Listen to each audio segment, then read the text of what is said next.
Pastor David Poyong Cho.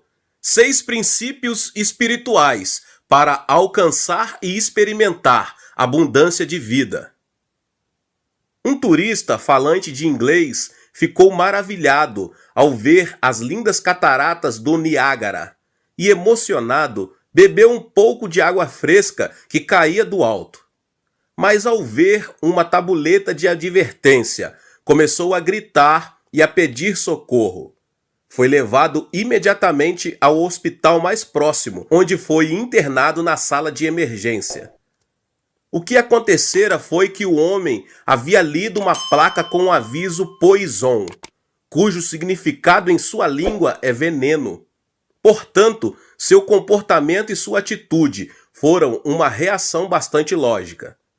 Ao chegar ao hospital, o turista começou a gritar: "Bebi um pouco de água das cataratas do Niágara, mas vi uma placa que dizia Poison.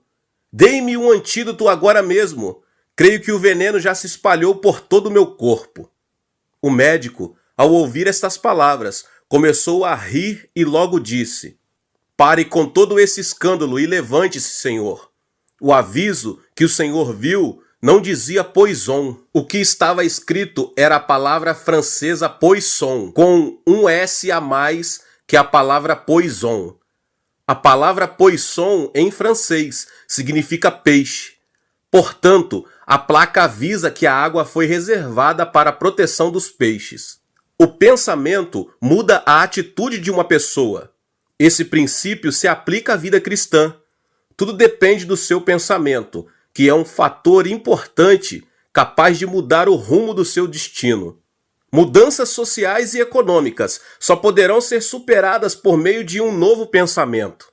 Não devemos permitir que nos vençam as enormes ondas das circunstâncias negativas. Pelo contrário, devemos navegar ao ritmo das ondas do caos e das dificuldades para chegarmos ao porto da paz e da prosperidade.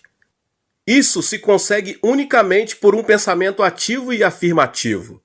Não posso não nos leva a lugar nenhum. Nossa declaração deve ser sempre: tudo posso. Não devemos permitir que nossa língua seja tentada a dizer: não posso. Não creio que o possa fazer bem. Não me sinto capaz. Essas formas levam-nos a um abismo mais profundo de desesperança e frustração. Não se der por vencido. Alguém que se der por vencido comerá o fruto da morte e da destruição. Devemos nos levantar. Quero encorajar você que me ouve agora a dizer: ponha-se em pé agora mesmo e corra para a esperança. Apresento agora 6 princípios espirituais que permitirão alcançar e experimentar a melhor vida que você já imaginou. O primeiro princípio é o princípio do domínio. Encham e subjugam a terra, dominem sobre os peixes do mar, sobre as aves dos céus e sobre todos os animais que movem pela terra. Gênesis 1:28. No capítulo 1 de Gênesis, Deus escreveu a razão pela qual criou o homem. Façamos o homem à nossa imagem, conforme a nossa semelhança. Domine ele sobre os peixes do mar, sobre as aves dos céus, sobre os grandes animais de toda a terra e sobre todos os pequenos animais que se movem rente ao chão. Gênesis 1:26. Deus criou o homem à sua imagem e semelhança e ortogou-lhe autoridade para dominar toda a terra. Ao saber dessa verdade, Satanás tentou o homem para tirar-lhe tal autoridade. O homem caiu em tentação e assim perdeu a imagem e a semelhança divinas, e a autoridade para dominar foi destruída pelo mal. Pense na natureza que o homem conseguiu conquistar. Destruiu-a completamente, arruinou ainda sua própria terra. Isso se deve à semente do mal, plantada no momento da desobediência. Todavia, a imagem e semelhança de Deus são restauradas na pessoa que recebe Jesus Cristo como Salvador pessoal. Essa, sim, é uma grande bênção. Assim você e eu, que recebemos Jesus Cristo, fomos transformados para alcançar a plenitude de Cristo ao pregar na cruz o velho homem, no qual foi plantada a semente do mal. Deus tem a autoridade para dominar os transformados, restaurando dessa forma a imagem divina. Portanto, não esqueça de que nós, os cristãos, Nunca seremos vencidos nem derrotados, porque a vitória é nossa.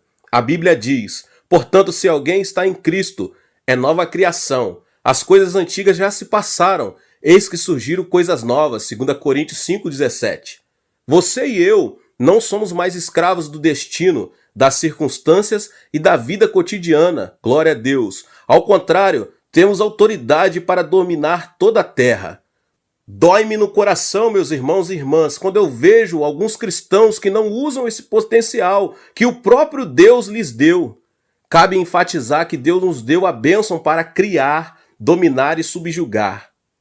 Então, como podemos dominar e subjugar a terra e ser abençoados? Agora eu vou te passar alguns passos. Primeiro passo, você deve ter uma imagem de domínio. Se você deseja dominar as circunstâncias, primeiramente, deve ter uma imagem de domínio. Se mantém uma imagem de inferioridade, de crítica, de fracasso, de pobreza, você nunca poderá contar com a ajuda de Deus. Você já recebeu Jesus Cristo como seu Salvador? Então confesse: fui criado à imagem de Deus em Cristo Jesus. Tenho a bênção e a autoridade para dominar e subjugar. Portanto, tenho êxito em todas as coisas e saúde. Minha alma prospera e tenho vida em abundância. Deus operará segundo a nossa fé. É preciso declarar isso. Em resumo, peço a você que mantenha uma imagem de autoridade sobre o destino e as circunstâncias. Pessoalmente, cada vez que atravesso por uma enxurrada de dificuldades, costumo meditar nesta linda passagem. O Senhor assentou-se soberano sobre o dilúvio. O Senhor reina soberano para sempre. Salmos 29:10. Baseado nessa palavra, trato de restaurar a imagem de autoridade dentro de mim. Da mesma forma que Jesus Cristo é soberano sobre o dilúvio, eu também tenho a vitória e estou acima do dilúvio. Medite nessa promessa e guarde-a. Aproxime-se de Deus com ações de graça, porque todo temor fugirá e você se encherá de fé.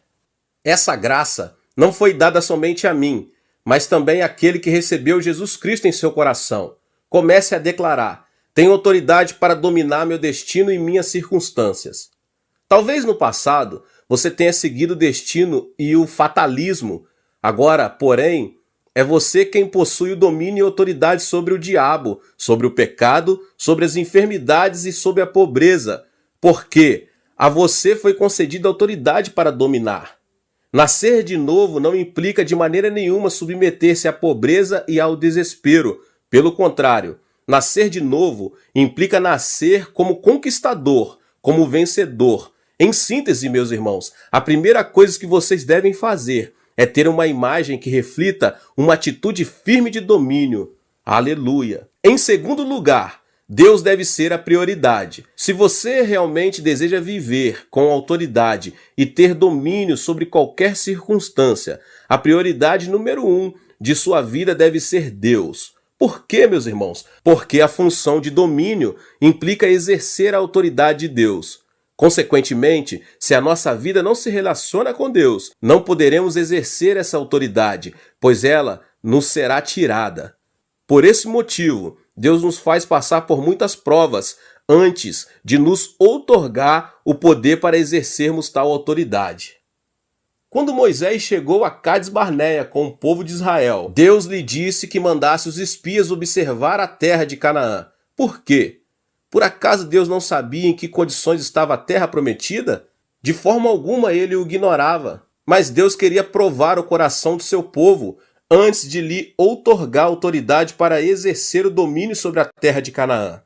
Foram 12 os espias que observaram a terra durante 40 dias e 40 noites. Entretanto, 10 deles expressaram uma opinião muito negativa e espalharam entre os israelitas um relatório negativo acerca daquela terra. Disseram: a terra para a qual fomos em missão de reconhecimento devora os que nela vivem. Todos os que vimos são de grande estatura. Vimos também os gigantes, os descendentes de Enaque, diante de quem parecíamos gafanhotos, a nós e a eles. Números 13, 32, 33.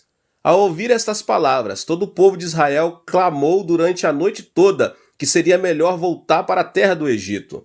Mas observe como Josué e Calebe apresentaram uma informação completamente diferente da anterior. Somente não sejam rebeldes contra o Senhor e não tenham medo do povo da terra, porque nós a devoraremos como se fosse pão.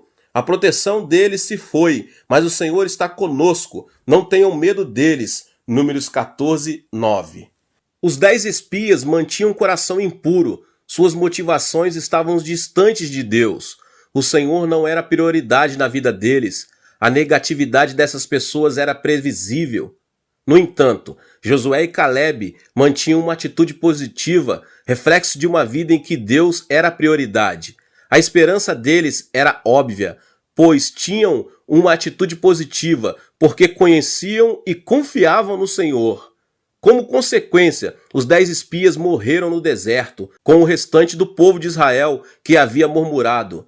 Somente Josué e Caleb conseguiram entrar na terra prometida, conquistaram, assim, sua herança e alcançaram o destino que Deus lhe havia preparado. Exerceram a autoridade com o poder que Deus lhe havia dado, por haverem guardado a fé e cultivado uma atitude positiva. Assim como fez Josué e Caleb, Deus prova a nós antes de nos outorgar a autoridade para exercermos o domínio. Isso se assemelha a uma prova de admissão no ensino médio ou a um vestibular para a faculdade. O Senhor submete-nos à prova antes de nos abençoar. Não tenha medo de se submeter a ela, pois sua duração irá até o momento em que você for aprovado satisfatoriamente. Não se esqueça de que é preciso ser aprovado nesse exame. Ninguém que põe a mão no arado e olha para trás é apto para o reino de Deus. Lucas 9:62. Devemos manter uma atitude positiva diante da prova e marchar avante, pensando que à nossa frente temos uma possibilidade ilimitada. Somente assim seremos aprovados nesse exame e conseguiremos uma vida de autoridade para exercer domínio e subjugar todo tipo de circunstância. O princípio número 2 é o princípio da visualização. Moisés então fez uma serpente de bronze e a colocou num poste. Quando alguém era mordido por uma serpente e olhava para a serpente de bronze, permanecia vivo. Números 21, 9. O princípio da visualização é a chave para uma pessoa ser abençoada. Vejamos na Bíblia o que Jesus disse a Nicodemos. Da mesma forma como Moisés levantou a serpente no deserto, assim também é necessário que o Filho do Homem seja levantado, para que todo o que nele crer tenha a vida eterna. João 3, 14 e 15. Há uma mensagem muito importante nessa passagem. Jesus veio a este mundo para redimir a humanidade do pecado. O fato de Jesus ter dito é necessário que o Filho do Homem seja levantado implica que nós já fomos picados pela serpente. Por causa da desobediência e murmuração, o homem encontra-se no abismo das trevas, roubado, morto e destruído. O mundo encontra-se em meio à escuridão do desespero, oprimido por Satanás. Devíamos morrer por havermos desobedecido a Deus. Entretanto, Jesus nos disse: é necessário que o Filho do Homem seja levantado. Em resumo, isso significa que Jesus seria crucificado e ali abateria toda a influência de Satanás e, consequentemente, todo aquele que olhar para Jesus crucificado será transportado da escuridão para a luz, da morte para a vida. Esse é o princípio da visualização no reino de Deus. Deus abençoou Abraão por meio desse mesmo princípio espiritual. Quando o patriarca se encontrava em uma idade avançada, frustrado por não gerar um filho, Deus apareceu a ele e disse-lhe para contar as estrelas dos céus, lá em Gênesis capítulo 15. A partir deste instante, Abraão começou a visualizar uma numerosa descendência com os olhos da fé. Como consequência disso, transformou-se em pai de multidões. Cabe lembrar que algumas pessoas têm usado esse princípio de maneira incorreta. A esposa de Ló, por exemplo, no momento da destruição da cidade de Sodoma e Gomorra, Deus havia advertido Ló e sua família a que não se olhasse para trás e não parassem. Mesmo assim, a mulher olhou para trás e transformou-se numa estátua de sal, está em Gênesis 19. O pecado dessa mulher foi olhar para trás. Ao ver a destruição de Sodoma e Gomorra, ela também foi destruída. Eva também é um exemplo disso. Seu pecado deveu-se ao uso incorreto do princípio da visualização.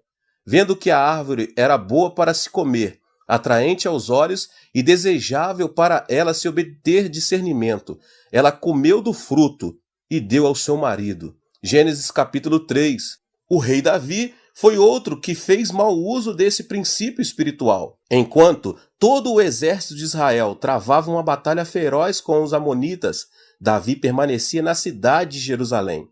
Numa certa tarde, ao passear pelo terraço do palácio, observou uma mulher muito bonita. Mandou-a buscar e cometeu o adultério. Como consequência, a mulher Betseba engravidou-se. Foi uma situação tão desesperadora que o rei encomendou a morte de Urias, marido da mulher, ao ordenar que ele fosse colocado na linha de frente, contra a qual o combatente era mais violento. 2 Samuel, capítulo 11. O tema da visualização é algo fundamental, meus irmãos. Nossa vida é como o deserto. Há vezes em que cometemos falhas e somos picados pela serpente, o diabo. Que atitude devemos tomar em situações tão terríveis? Devemos olhar para Jesus. O povo de Israel viveu quando olhou, em obediência e fé, para a serpente de bronze que havia sido colocado na estaca. Hoje, nós também podemos desfrutar uma vida abundante de transformação e restauração de nosso espírito, nossa alma e de nosso corpo, de nossas circunstâncias, se apenas por fé e obediência olharmos para Jesus que foi pregado na cruz do Calvário. Agora eu vou lhes mostrar os 5 princípios da visualização no reino de Deus. O primeiro princípio é: visualize o perdão. Ninguém pode escapar do perdão, pois todo ser humano é pecador. Todos, por serem descendentes de Adão, nasceram com pecado. Isso é como a cor de pele de um bebê. O tom da pele dos pais define-o completamente. À medida que vivemos neste mundo, no qual proliferam o pecado e a injustiça, o ônus do pecado apresenta-se de forma inegável. Como podemos nos livrar do peso do pecado? Por meio da religião? Não. Por meio do dinheiro? Muito menos.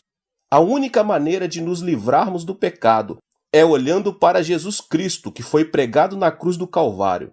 Somente olhando para a cruz de Cristo, seu sacrifício e derramamento de sangue, é que podemos sentir alegria indescritível e convicção do perdão de nossos pecados. Em Hebreus 9:22 diz: sem derramamento de sangue não há perdão.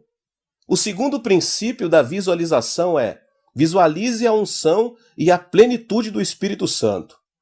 Ao olhar para Jesus Cristo, que derramou seu sangue, experimentamos a unção do Espírito Santo.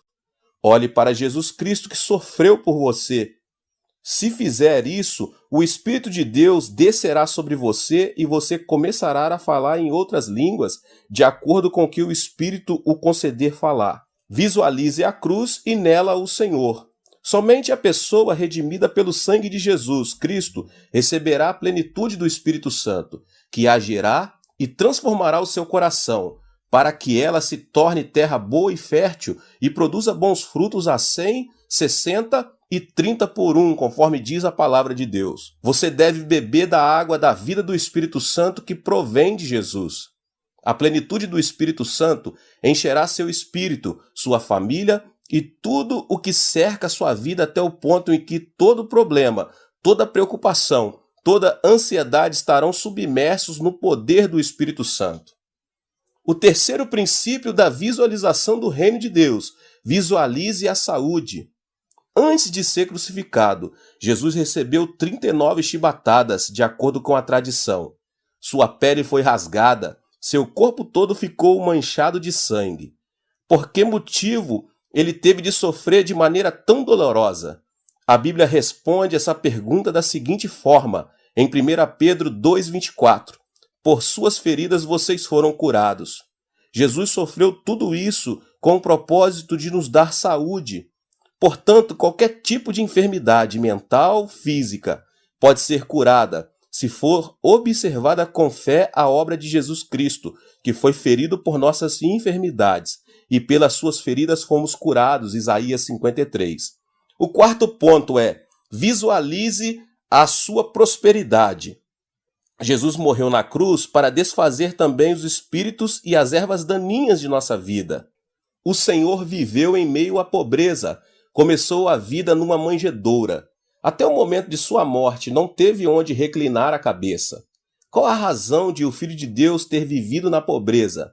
A Bíblia nos explica claramente: pois vocês conhecem a graça de nosso Senhor Jesus Cristo, que sendo rico, se fez pobre por amor de vocês, para que por meio de sua pobreza vocês se tornassem ricos. 2 Coríntios 8:9. Nenhum pai vai querer que seu filho viva no meio da pobreza e da miséria.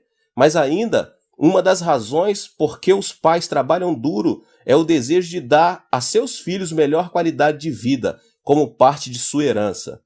A Bíblia também afirma isso e ensina da seguinte maneira: Cristo nos redimiu da maldição da lei quando se tornou maldição em nosso lugar, pois está escrito: maldito todo aquele que for pendurado no madeiro.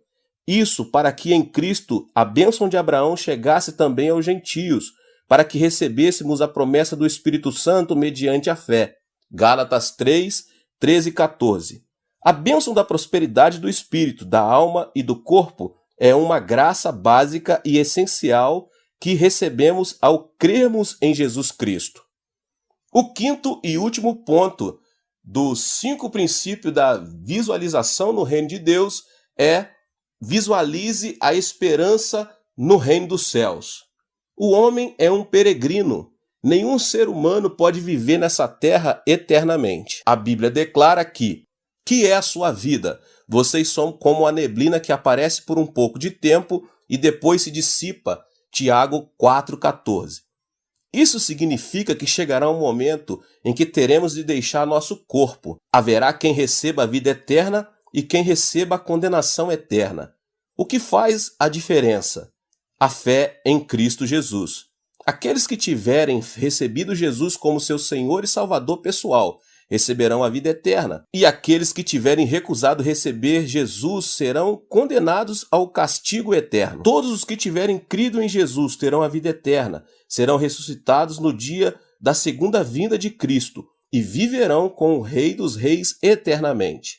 A razão por que Deus redime o nosso espírito, abençoa a obra de nossas mãos e sara o nosso corpo deve-se ao desejo de permitirmos usufruir a expectativa de vida do reino de Deus. Portanto, não desanime por causa das adversidades que a vida lhe apresenta. Devemos manter a esperança no reino dos céus. Quem mantém o olhar no reino dos céus nunca submergirá no abismo da ansiedade e do fracasso. Ao contrário, sua vida se caracterizará por alegria e ações de graça, pois guardará em seu coração o desejo.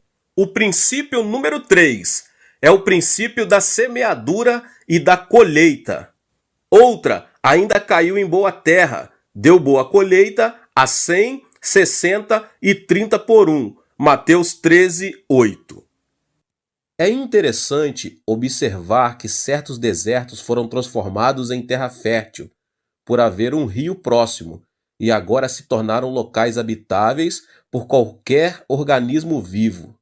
Não é por acaso que a origem e a expansão das civilizações antigas tenham ocorrido em lugares com rios. Por exemplo, a China antiga teve início na bacia dos rios Mekong e Salween, a Índia nos rios Indo e Ganges, a civilização mesopotâmia entre os rios Tigre e Eufrates, o Egito no Nilo. No espírito de cada pessoa que recebeu Jesus Cristo no coração, flui a água viva do rio de Deus. Quem crê em mim, como diz a Escritura, do seu interior fluirão rios de águas vivas. Em cada pessoa que creu em Deus correrão rios de águas vivas, e isso lhe permitirá usufruir a graça abundante. Contudo, há uma questão muito importante. Por mais que tenhamos terra fértil à nossa disposição, se não semearmos, tampouco colheremos. Se desejarmos experimentar o poder de Deus, devemos plantar sementes de fé. Um grande incêndio havia destruído praticamente toda a cidade de Chicago. Os jornalistas e repórteres haviam corrido para transmitir todo o acontecimento. Foi nesse instante crítico que um repórter se aproximou do famoso pregador D.L. Moody para entrevistá-lo, pois vira que no meio das chamas estava a igreja do pastor. Pastor Moody, o Senhor tem pregado durante toda a sua vida que Deus é onipotente e que nada é impossível para ele. Minha pergunta é: por que Deus deixou que sua igreja fosse incendiada? Sorrindo, Moody respondeu: é que eu pedi a Deus uma igreja maior. E eis aqui a resposta dele. Do ponto de vista financeiro, era muito mais caro demolirmos todo o templo e fazermos outra construção. Agora só precisamos construir uma nova. Ao ouvir a resposta, os repórteres ficaram sem palavras. Moody estava de pijama, pois o incêndio havia acontecido durante a madrugada. O repórter, impaciente, animou-se a perguntar: Pastor, então quer dizer que o Senhor tem dinheiro suficiente para construir um novo templo? Moody respondeu mostrando-lhe sua Bíblia. Eu saí sem cheque e sem dinheiro nos bolsos, mas tenho nas mãos a melhor caixa forte, aquela que nunca fica sem recursos. Não se preocupem, vocês poderão ver uma igreja ainda maior e mais bonita, que será construída em pouco tempo. Logo depois do incidente, Moody cruzou o Oceano Atlântico para realizar grandes cruzadas evangelísticas na Inglaterra, que produziram um terremoto espiritual naquela nação. Ao retornar a seu país, ficou surpreso, pois inúmeras pessoas que tinham participado de suas conferências haviam ofertado com o propósito de construir um novo templo. Graças a essas ofertas, ele conseguiu uma igreja muito maior e muito mais bonita que a anterior. Não se esqueça, lembre-se das palavras do Senhor que poderiam passar os céus e a terra, mas jamais passará a palavra. Chegará um dia em que o homem, a fama, a teologia e as denominações deixarão de existir, mas a palavra de Deus permanecerá para sempre, não mudará. Existem nas Escrituras 32.500 promessas e todas são para você. Não existe nenhum privilégio. Todos têm direito a receber a bênção dessas promessas. Certo dia, enquanto eu ministrava na Europa, um grupo de pessoas se aproximou de mim e disse: Dr. Cho, cremos que o Senhor opera milagres, que Deus ungiu de uma maneira muito especial. Lamento dizer que vocês não têm razão. Os 66 livros da Bíblia não foram dados somente a mim, mas a todos. Portanto, somente quem creu e praticou a palavra, sem duvidar, contará com o poder para ver como os milagres acompanham sua vida. Muitos cristãos hoje não têm a experiência do milagre porque não praticam a palavra. Assim, o problema não está na palavra, mas no coração do homem. A diferença do fruto está na condição da terra, que é o coração do homem. Em Mateus, no capítulo 13, o Senhor Jesus relata a parábola do semeador. Lembre que a terra, o lugar, é o coração do homem. O Senhor nos fala do caminho, do terreno pedregoso, dos espinhos e da boa terra e os comparou. Não se encontrou nenhum fruto nos 3 primeiros casos. Só a semente semeada em terra boa produziu a 100 por 1. Será o caso de dizer que nos 3 primeiros casos não existe nenhum tipo de esperança? Não. A questão está em lavrá-la e trabalhá-la para que se converta em terra fértil. Agora, a semente que caiu à beira do caminho. Enquanto lançava a semente, parte dela caiu à beira do caminho e as aves vieram e a comeram. Mateus 13, 4. Nenhuma ave poderá comer uma semente que tenha caído em terra boa, pois ela cobrirá a semente, que não será vista. Mas a semente que tenha caído à beira do caminho será facilmente vista, e virão as aves e a comerão. Essa parte da parábola refere às pessoas que já têm certo conhecimento da palavra de Deus, entretanto, não prestam atenção à semente da palavra por causa dos seus interesses e valores seculares. Nenhum cristão que tenha prioridades desorganizadas poderá dar bom fruto. Se ele ama o dinheiro, o trabalho, o esporte ou qualquer coisa mais do que a Deus, sua vida estará fora de foco, estará fora do caminho e nenhuma semente ali caída dará fruto. Não obstante, há esperança para esse tipo de pessoa. já que pode lavrar a terra profundamente e transformá-la. A boa terra não é produto do acaso, mas de um grande esforço e trabalho. Então, como podemos cavar profundamente e transformá-la em terra fértil e agradável? É preciso semear a palavra de Deus. O que significa isso? Significa compreender a palavra. Há cristãos que escutam uma grande quantidade dos melhores sermões e fazem os melhores cursos de discipulado. Entretanto, se a palavra não foi compreendida e posta em prática, de nada serve escutar os sermões e estudar. É fundamental que compreendamos a palavra. Certo dia, fui convidado para pregar numa igreja num bairro afastado da cidade. Como costumo fazer, empenhei todo o meu esforço para pregar o melhor sermão. Mesmo assim, senti uma grande frieza espiritual. De repente parei de pregar e, acenando para uma mulher idosa, perguntei-lhe: Irmã, a senhora crê em Jesus? Sim, pastor, sem dúvida. Ela retrucou com tanta segurança que sua resposta me deixou sem palavras por um momento. Mas insisti: a senhora está segura de que viverá no reino de Deus eternamente? Ah, não sei. Como vou saber? Sua resposta chamou muito a minha atenção. É alarmante saber que muitos cristãos que confessam haver aceitado a Jesus não têm a segurança da vida eterna e do reino dos céus. Não importa quantos anos tenham de igreja, o primordial é que se realmente a semente da salvação foi plantada no fundo do seu coração. Contudo, aos que receberam, aos que creram em seu nome, deu-lhes o direito de se tornarem filhos de Deus. João 1,12. Saber a palavra não é suficiente, é preciso compreendê-la e crer nela. Esse é o processo de plantar a semente da salvação. A lei da natureza nos ensina que o que é semeado será colhido no momento oportuno. Portanto, se temos semeado a semente da salvação, devemos crer que colheremos o fruto da salvação. Se semeamos a semente da saúde em oração, colheremos o fruto da saúde. Para semear a semente, é necessário primeiro meditar na palavra e, em segundo lugar, uma vida de louvor e adoração.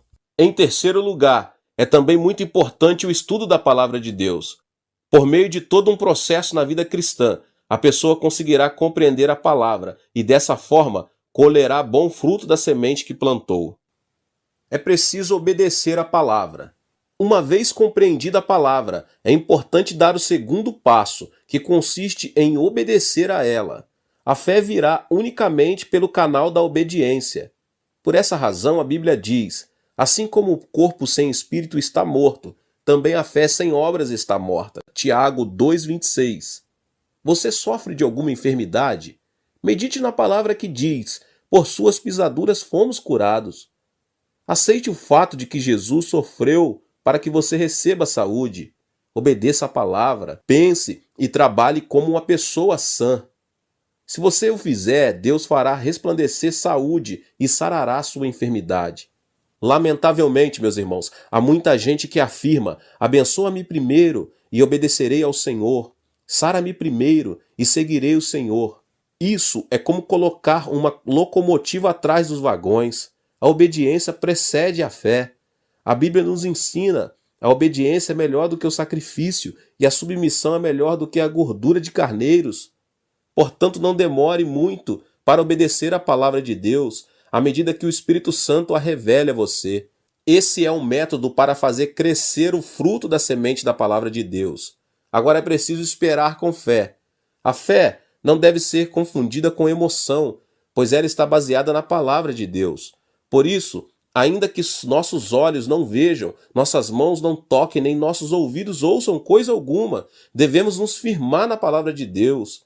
De nada serve clamar: sim, eu creio, se nossa fé não está baseada na palavra. Pedro conseguiu andar sobre as águas porque creu na palavra de Jesus e dependeu somente dela, mas ao ver as ondas começou a se afogar. Se você compreendeu e obedeceu a palavra, creia que será feito e não tenha dúvida em seu coração. Será que isso é certo? Você nunca deve dar espaço ao temor e à dúvida. A respeito disso, tenho um caso interessante para contar. Quando menino, meu sonho era ser fazendeiro, e por impulso, um dia plantei uma batata no quintal de minha casa. Colocava água todos os dias para que crescesse rapidamente. Em minha ansiedade, passado alguns dias, cavei a terra para ver quanto havia crescido, mas para minha desilusão não vi fruto nenhum. A questão era esperar até o outono, o tempo da colheita. Mas eu não era paciente o suficiente para esperar tanto tempo, pois naquela idade, esperar alguns dias parecia uma eternidade.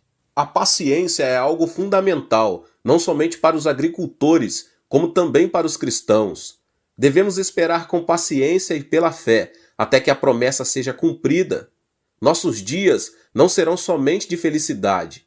Haverá momentos de tristeza e dor, mas lembre-se, para que a colheita seja boa e frutífera, deve haver dias de sol, de vento e de chuva. A vida cristã também é assim, nem sempre vai tudo bem para nós. Há dias de tempestade em que surgem problemas no trabalho e na família ou individuais, ao sofrer alguma enfermidade. O importante é não vacilar diante de uma situação adversa, mas firmar-se ainda mais na rocha da palavra de Deus. Se tivermos compreendido e obedecido à palavra de Deus, devemos saber esperar o cumprimento da promessa. Ao ouvir uma fé como essa, Deus operará o milagre. É preciso confessar com a boca.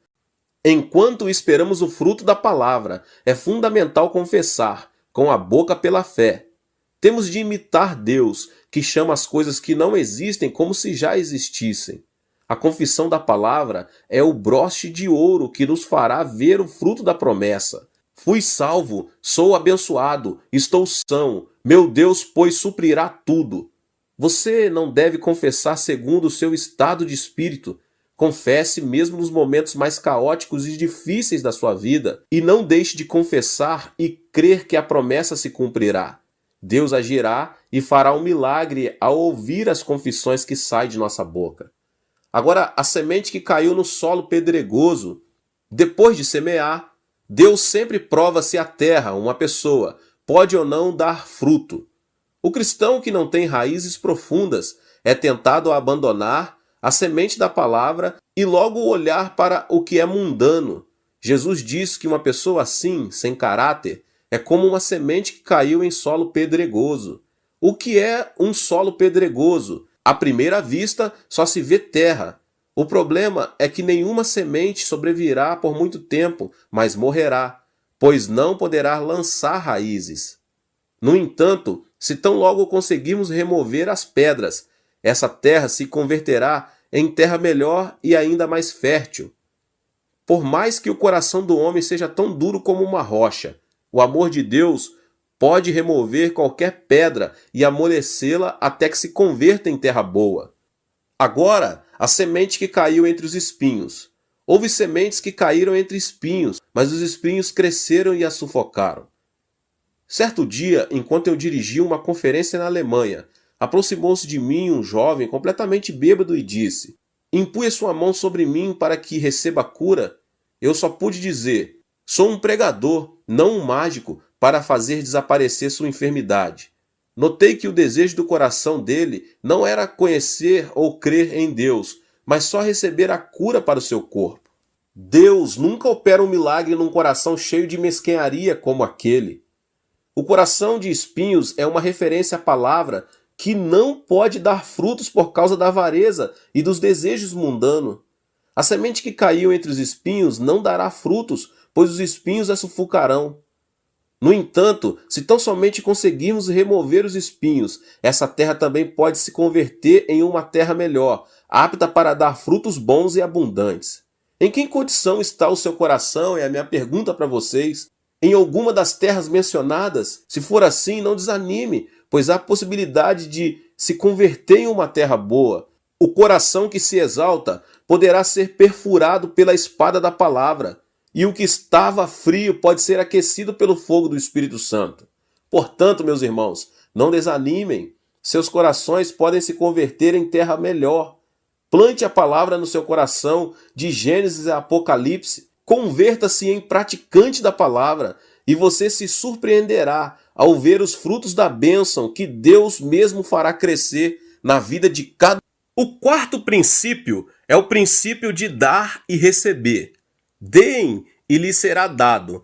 Uma boa medida, calcada, sacudida e transbordante será dada a vocês, pois a medida que usarem também será usada para medir vocês. Lucas 6,38. A razão de muitos cristãos terem falta de alegria e motivação deve-se à escassez da vitalidade com relação à fé. Meus irmãos e irmãs, por que há tantos cristãos que precisam de vitalidade? Respondo à minha própria pergunta dizendo que isso se deve ao fato de os cristãos estarem acostumados a receber, não a dar. A plenitude e a unção da graça do Espírito Santo são dadas às pessoas que sabem beneficiar os outros. Nosso coração se enche da alegria do Espírito Santo à medida que pomos em ação esse princípio espiritual e nos convertemos em canais de bênção para os outros. O segredo da bênção de Deus está em dar. O Espírito Santo nos guiará para agirmos e abrirá nosso coração. Nele entrarão o amor, a graça e a bênção de Deus. Eu pergunto para vocês nessa noite, alguma vez você já reparou no Mar da Galileia e no Mar Morto? As águas do Mar da Galileia se dirigem para o Mar Morto. Nunca param, fluem sempre, o que faz com que seus componentes nunca se deteriorem. Comparado às águas do Mar Morto, que são estanques, vemos que os componentes de suas águas se decompõem, o que torna impossível qualquer tipo de vida. Qual é o princípio, meus irmãos? É o dar. Você quer bênção? Então dê. Há muitas pessoas que esperam uma demonstração, uma manifestação de carinho, de amor, de bondade. Devemos aprender a expressar nosso amor para com elas. Não se feche em si mesmo, porque a bênção de Deus nunca é dada a pessoas com esse tipo de personalidade. Deus opera por meio do princípio de dar e receber.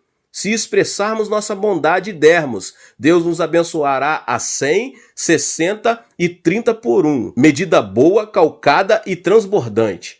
O reconhecido rei do aço, Andrew Carnegie, disse certa vez: "A razão por que gerencio esta fábrica é meu desejo que cada empregado tenha sua própria conta poupança e viva com esperança."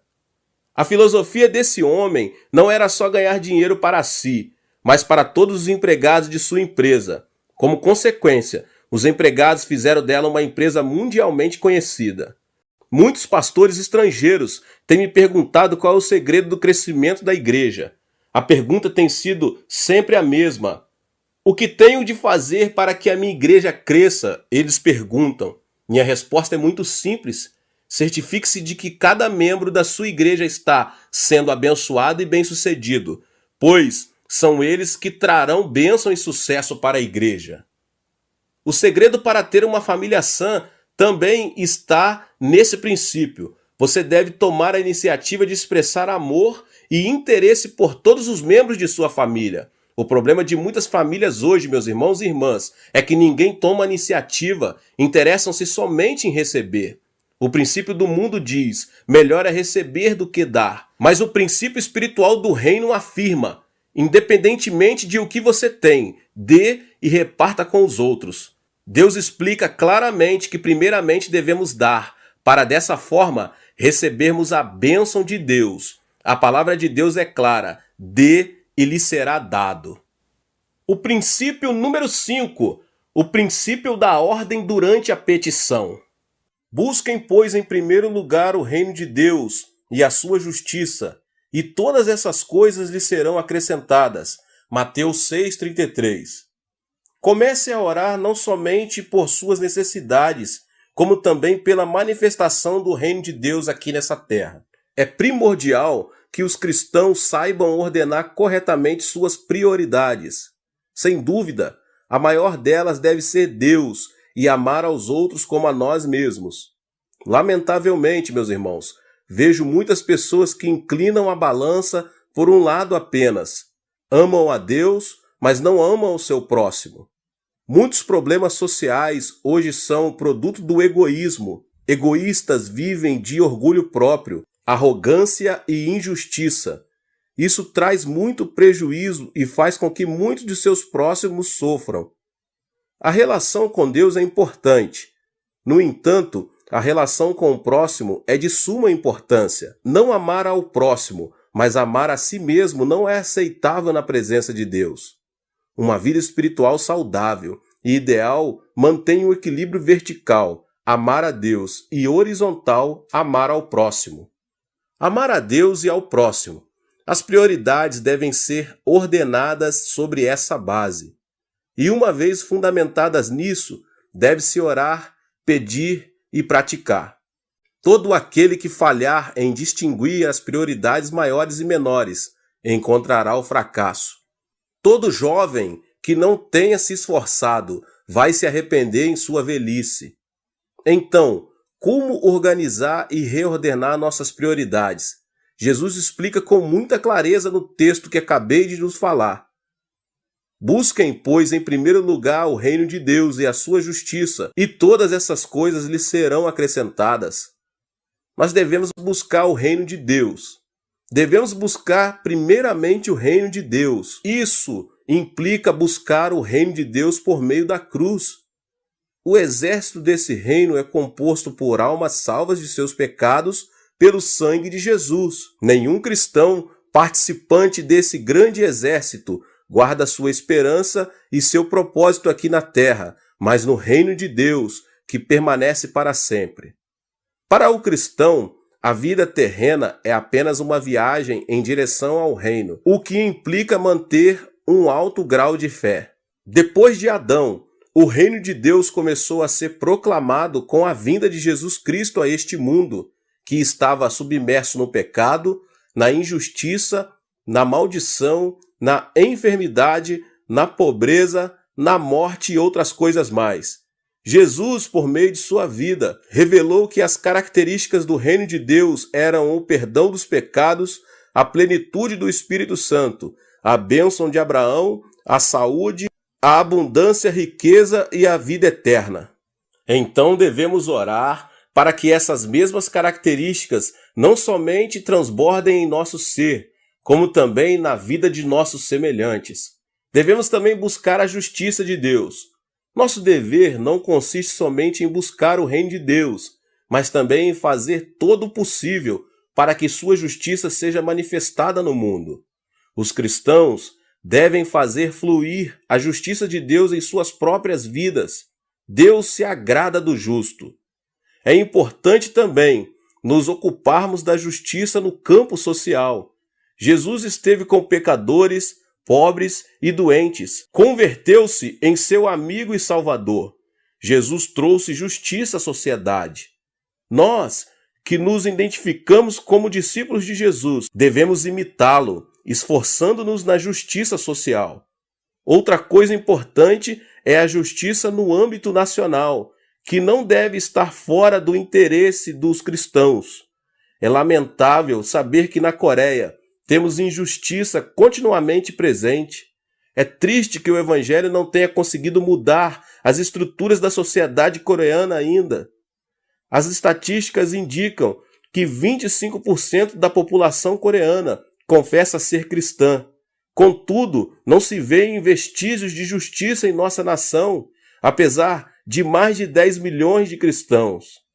Isso deveria ter provocado mudanças, todavia nada acontece. O que significa tudo isso? Significa que nós, os cristãos, temos falhado nessa missão, que consiste em realizar a justiça de Deus aqui na terra. Onde não há justiça, proliferam a aridez e a hipocrisia.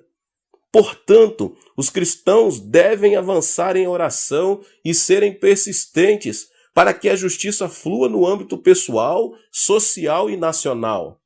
O cristão é quem mantém uma dupla relação com Deus e com o próximo, a sociedade.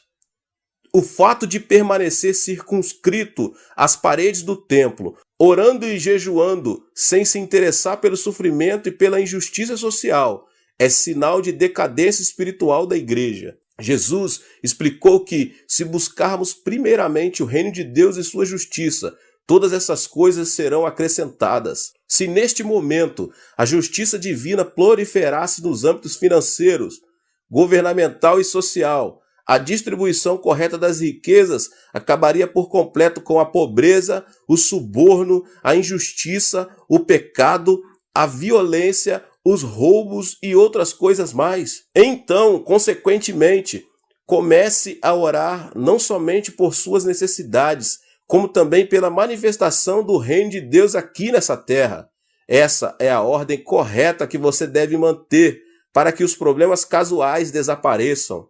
Se você é um desses cristãos que tem o costume de orar somente por suas necessidades e não buscar primeiro o reino de Deus e a sua justiça, é muito provável que sua vida cristã esteja à deriva e precise de um rumo estável. O agricultor faz todo o possível para conseguir uma colheita bem-sucedida. Mesmo assim, a falta de chuva e sol pode prejudicar seriamente sua colheita.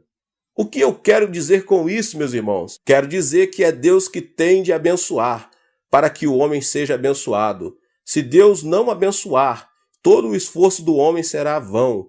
A bênção de Deus é derramada sobre as pessoas que buscam primeiramente o reino dos céus. E o princípio e último, o princípio número 6, é o princípio da massa. O princípio da massa é um princípio da mesma natureza. As aves relacionam-se entre si, patos com patos, e formam grupos. Esse princípio também se aplica à área espiritual. Pessoas negativas relacionam-se com pessoas negativas. As positivas sentem-se mais à vontade com gente que tem a mesma percepção. Pessoas criativas querem estar ao lado de quem ama a criatividade, cada um segundo a sua espécie. O evangelista Marcos, no capítulo 5, narra como a filha de Jairo foi curada dramaticamente por Jesus. Certo dia, enquanto Jesus pregava a uma grande multidão à beira do mar, veio a seu encontro um homem chamado Jairo, dirigente da sinagoga, pedindo-lhe que curasse sua filha, que estava gravemente enferma. Enquanto se dirigiam para a casa onde estava a menina doente, chegaram alguns servos da casa e disseram: "Sua filha morreu. Não precisa mais incomodar o mestre." Contudo, Jesus encorajou Jairo, dizendo: "Não tenha medo, tão somente creia." E seguiu seu caminho. Como era de esperar, havia um grande alvoroço na casa por causa da morte da menina. Ao notar isso, Jesus disse: "Por que todo esse alvoroço e lamento? A criança não está morta, mas dorme." Em Marcos 5:39. Ao ouvir essas palavras, as pessoas começaram a rir de Jesus. Ele, porém, mandou que todos saíssem, com exceção de alguns íntimos. Entrou onde estava a menina e realizou o milagre. Podemos notar aqui que Jesus usou o princípio da massa para curar a menina. O Senhor deixou junto de si apenas os que tinham fé. Nossa vida depende de pessoas com as quais nos relacionamos e mantemos comunhão permanente. Se você se reúne e tem comunhão com pessoas de fé, você se converterá numa pessoa de fé. Se sua comunhão é com gente positiva, você será alguém positivo. Esse princípio aplica-se também com a relação à bênção de Deus. Se deseja receber a bênção de Deus, você deve ter comunhão com gente abençoada. O poder de Deus é o mesmo ontem, hoje e pelos séculos dos séculos. A luz de Deus, porém, não se manifesta a pessoas incrédulas, somente a homens e mulheres de fé. Jesus não realizou milagres em Nazaré, sua própria terra. Mas por quê? A Bíblia tem a seguinte explicação: ele não realizou muitos milagres ali por causa da incredulidade deles. Mateus 13:58. Jesus nunca faz milagres diante das pessoas que não creem em seu poder. Meus irmãos e irmãs, observem ao redor de vocês. Quem está rodeando vocês? Há muita gente negativa, pessimista, que vive se queixando de tudo e critica todos? Digo isso porque num lugar assim é muito difícil fluírem a graça e os milagres do Senhor. Entretanto, se você está rodeado de pessoas de fé, então pode ficar tranquilo, porque o milagre será seu. A bênção de Deus é dada às pessoas que guardam uma fé positiva e criativa no coração. Portanto, se você deseja receber a bênção de Deus, certifique-se de pessoas positivas, que têm fé, que conservam a esperança. Glória a Deus! Que Deus abençoe a sua vida, você que ouviu essa palavra. E talvez você chegou aqui pela primeira vez. Convido você a se inscrever aqui no canal, ativar o sininho das notificações para você não perder nenhum vídeo que é postado aqui nesse canal. Tá bom? Que Deus continue te abençoando cada vez mais, em o nome de Jesus. Deixe também o seu like e não esqueça de compartilhar este vídeo com as pessoas que você mais ama. E nos vemos nos próximos